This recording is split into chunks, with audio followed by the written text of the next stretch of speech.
नमस्कार. भावार्थ संतवाणी म्हणजे केवळ प्रवचन नाही, तर ती विचारांची क्रांती आहे. जोपर्यंत संतांचा विचार रक्ताच्या थेंबाथेंबात भिनत नाही, तोपर्यंत आपलं जगणं म्हणजे फक्त श्वास घेणं आहे. आज आपण असा अभंग निवडलाय जो तुमच्या मनातील भीतीला जाळून राख करेल. जर तुम्हाला सडेतोड जगायचं असेल तर संतांची ही खतरनाक ताकद समजून घ्यावीच लागेल. पहा हा व्हिडिओ आणि अनुभवा स्वतःमधला बदल. मित्रांनो, विचार करा, ज्या काळात एखाद्याने लिहिलेली कविता नदीत बुडवली जाते आणि 13 दिवसांनी ती कविता कोरडी होऊन पाण्यावर तरंगते, तेव्हा तो केवळ चमत्कार नसतो, ती असते सत्याची ताकद. आज आपण अशा एका अभंगाचा अर्थ पाहणार आहोत ज्याने साक्षात विद्वानांचे गर्वहरण केले आणि यमालाही थरथरायला लावले. तुकाराम. तुकाराम या नामात नेमकी काय शक्ती आहे? रामेश्वर भट्टांसारखा विद्वान तुकोबांच्या पायाशी का लीन झाला? आणि तुमच्या आजच्या तणावपूर्ण आयुष्यात हा अभंग कसा मिरॅकल ठरू शकतो, हे जाणून घेण्यासाठी हा व्हिडिओ शेवटपर्यंत नक्की पहा. जेव्हा मन विचलित असेल तेव्हा तुकाराम नामाचा जप केल्यास एकाग्रता वाढते. स्वतःला मोठे समजण्यापेक्षा सत्याला मोठे समजणे, जसे रामेश्वर भट्टांनी केले, प्रगतीसाठी आवश्यक आहे. कठीण काळात माझे सत्याचे प्रयत्न नक्की तरंगतील, हा विश्वास हा अभंग देतो. नाम घेता कापेयम याचा अर्थ केवळ मृत्यूचे भय नाही, तर आयुष्यातील संकटे, भीती आणि चिंता यावर मात करण्याची शक्ती म्हणजे हे नाम आहे. जळी दगडासहित वहया. जेव्हा जग तुम्हाला संपवण्याचा प्रयत्न करते तेव्हा तुमची निष्ठा तुम्हाला तरुण नेते. हे उदाहरण देऊन सांगा की प्रामाणिक कष्ट कधीच वाया जात नाहीत. रामेश्वर भट्टांनी आधी तुकोबांचा छळ केला, पण नंतर तेच त्यांचे भक्त झाले. जीवनात द्वेषाला प्रेमाने कसे जिंकावे हे हा अभंग शिकवतो. 17वे शतक. जेव्हा समाज कर्मकांडांच्या ओझ्याखाली दबला होता तेव्हा देहूच्या इंद्रायणी काठी एक क्रांती घडली. ती क्रांती तलवारीने नाही तर शब्दांच्या शस्त्रांनी झाली. रामेश्वर भट्टांसारख्या महापंडिताने ज्या तुकोबांचा छळ केला, त्याच भट्टांनी शेवटी मान्य केले की तुका विष्णू नोहे दुजा. आजच्या डिजिटल जगात जिथे नैतिकता लाईक्स आणि व्ह्यूज मध्ये मोजली जाते, तिथे तुकोबांचा हा अभंग आपल्याला जगण्याचा खरा पाया दाखवतो. प्रत्येक चरणांचा भावार्थ खालीलप्रमाणे. पहिला चरण, तुकाराम. तुकाराम नाम घेता कापेयम. भावार्थ विश्लेषण. येथे तुकाराम हे केवळ एका व्यक्तीचे नाव राहिलेले नाही, ती एक अवस्था झाली आहे.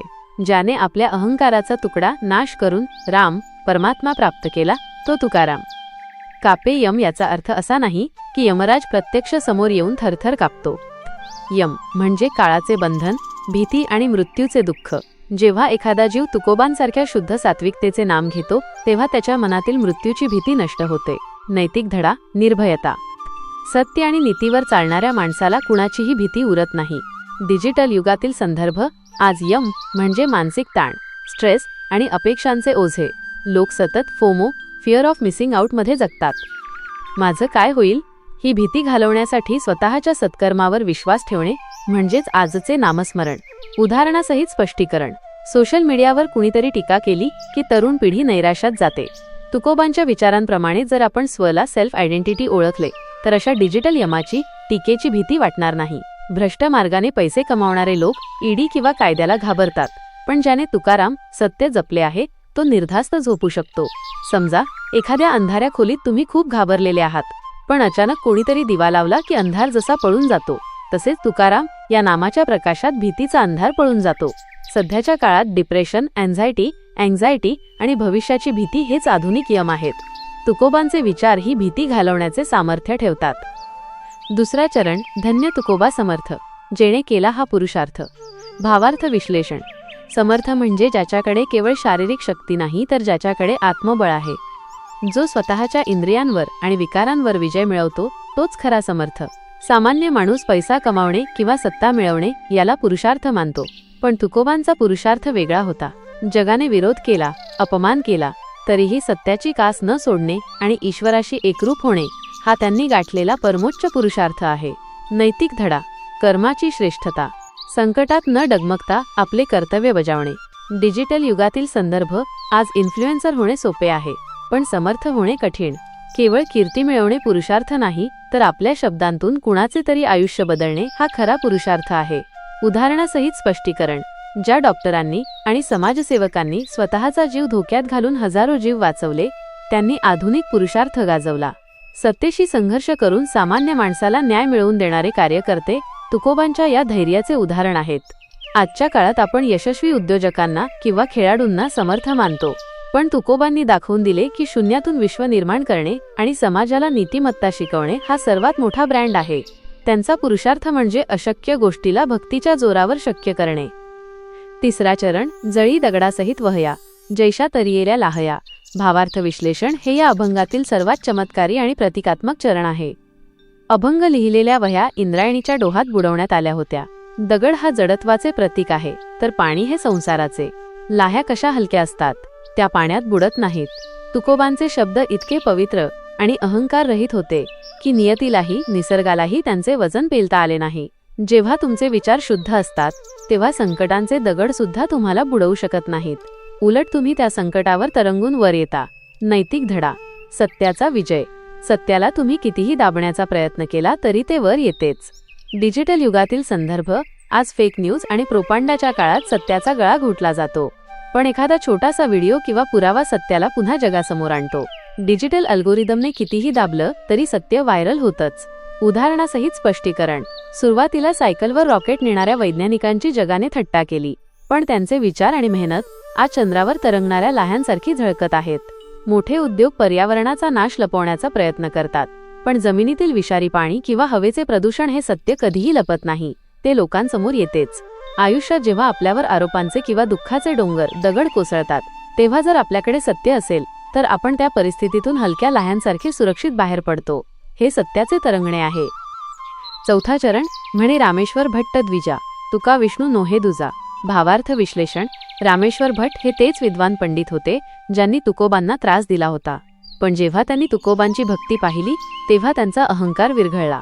विष्णू म्हणजे जो चराचरात व्यापलेला आहे.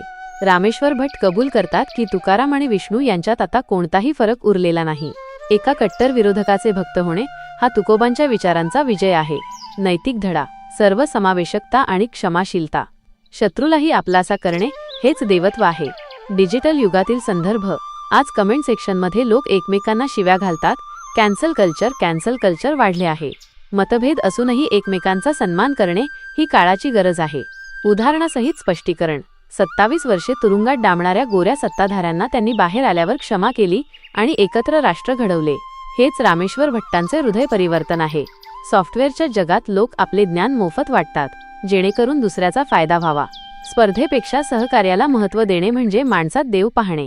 हे म्हणजे एखाद्या नास्तिक माणसाने विज्ञानाच्या पलीकडे असलेल्या शक्तीला नतमस्तक होण्यासारखे आहे. जेव्हा तुमचे चारित्र्य सूर्यासारखे लख्ख असते तेव्हा तुमचे शत्रूही तुमचे कौतुक करू लागतात. आजच्या काळात हा अभंग आपल्याला पुढीलप्रमाणे महत्त्वाच्या गोष्टी शिकवतो.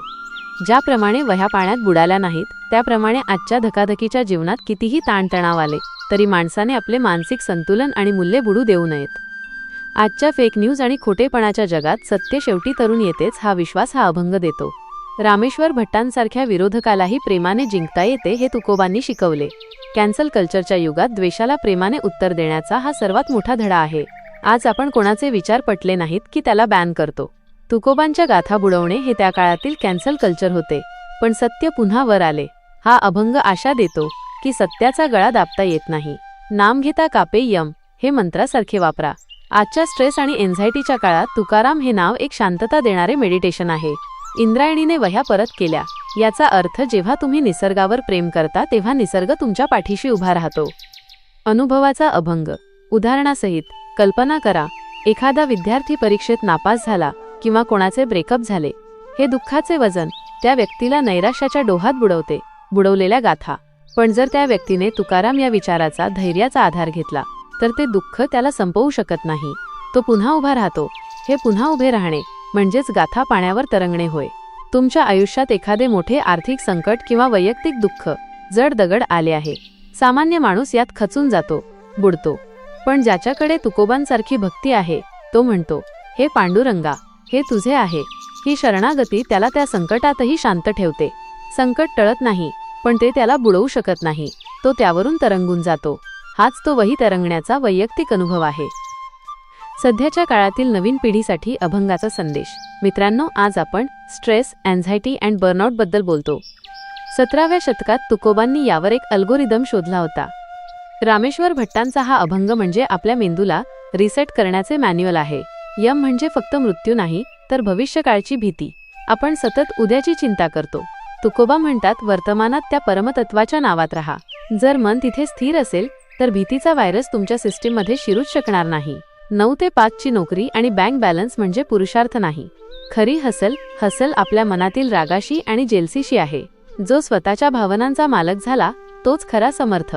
जग तुमच्यावर अपेक्षांचे, अपयशाचे आणि टीकेचे दगड टाकेलच. जर तुम्ही मनातून जड, इगोइस्टिक असाल तर तुम्ही बुडाल. पण जर तुम्ही तुकोबांसारखे लाईट, हंबल असाल तर तुम्ही या जगातही आरामात तरंगाल. लेट इट गोचा हा सर्वात मोठा धडा आहे. Become the best version. Vishnu नोहे दुजा. आपल्यात आणि देवात भिंत फक्त मीपणाची आहे. ज्या दिवशी हा सेल्फ ऑब्सेशन संपेल त्या दिवशी तुम्हीच सुपरह्युमन, विष्णू स्वरूप व्हाल. थोडक्यात सांगायचे तर तुकाराम होणे म्हणजे डिप्रेशन प्रूफ होणे. चला, या अभंगाचा अर्थ गुगल करण्यापेक्षा तो जगून पाहूया. तुमच्यासाठी आजची कृती, कॉल टू ॲक्शन. तुकोबांचे हे अभंग फक्त टाळ वाजवण्यासाठी नसून जीवनातील संकटांवर पाय देऊन उभे राहण्यासाठी आहेत. विष्णू होणे म्हणजे स्वतःमध्ये देवत्व जागवणे. मित्रांनो, आजचा दिवस आपण तुकोबांच्या शांततेचा दिवस मानूया. आज ऑफिसमध्ये कोणी तुमच्यावर चिडले किंवा घरी कोणी विनाकारण टीका केली तर त्याला प्रत्युत्तर देऊ नका. फक्त स्मितहास्य करा आणि मनातल्या मनात तुकाराम म्हणा किंवा स्वतःला शांत ठेवा. पहा, तुमच्या त्या शांततेमुळे समोरच्याच्या रागाचा दगड विरघळतो का? अनुभव आल्यास कमेंटमध्ये नक्की सांगा. धन्यवाद. मित्रांनो, तुकोबा हे फक्त इतिहासातले संत नाहीत, तर ते आपल्या प्रत्येकाच्या मनातल्या संघर्षाचे उत्तर आहेत. तुम्हाला तुमच्या आयुष्यात कोणत्या गोष्टी दगडासारख्या जड वाटतात? कमेंट्समध्ये नक्की सांगा आणि आपण त्यावर तुकोबांच्या विचारांनी कशी मात करू शकतो हे शोधूया. संतांचे शब्द म्हणजे निव्वळ ओव्या नाहीत, तर ते माणसाला माणूस म्हणून उभं करणारं ब्रह्मज्ञान आहे. ज्या काळात विचारांवर गंज चढला होता त्या काळात संतांनी आपल्या वाणीनं क्रांती घडवली. हाच वारसा भावार्थ संतवाणीच्या माध्यमातून घराघरांत पोहोचवण्याचा माझा हा एक जिद्दी प्रयत्न. या भक्तीच्या वारीत तुमची साथ मोलाची आहे. चला तर मग कमेंटमध्ये जय हरीचा गजर करूया. पुंडलिक वरदा हरी विठ्ठल. श्री ज्ञानदेव तुकाराम. पंढरीनाथ महाराज की जय.